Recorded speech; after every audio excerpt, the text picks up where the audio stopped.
Okay, so I'm going to show you how to do a quick hand wrap position. So what you'll need is just a regular hand wrap, washed and clean, of course. So we'll first take out and unwrap it and find where you'll find a ring. Most hand wraps have this. So what you want to do is just fold it about 4 times, maybe 3.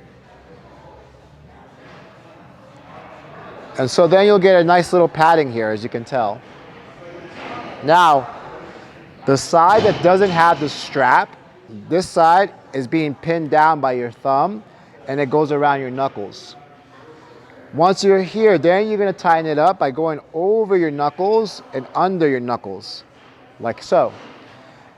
Now this is where we have to stay with me now. So I'm going to move down to my wrist and start coming up to the first 2 fingers, my peace fingers. Once I make that, I make a fist. I open up and I go between my L. I go back to the wrist and now I get the 2 Star Trek fingers and make a fist and between the L. And I gotta get these last 2 guys here. So I wrap up, go over, make a fist, release, and between the L. The last is the big guy here. We gotta get this guy.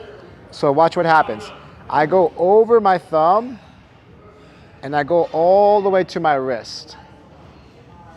Once I wrap around, I go over my thumb and then back to the wrist.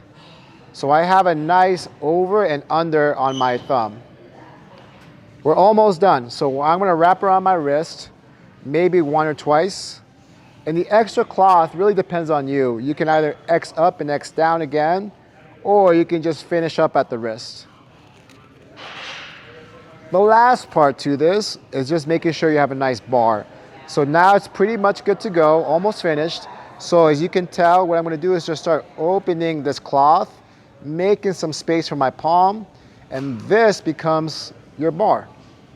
And ideally, you don't want it to be too tight and not too loose. So this feels great to me. I have padding on my knuckles. I have this secured. My fingers are nice secured, so I'm good to go.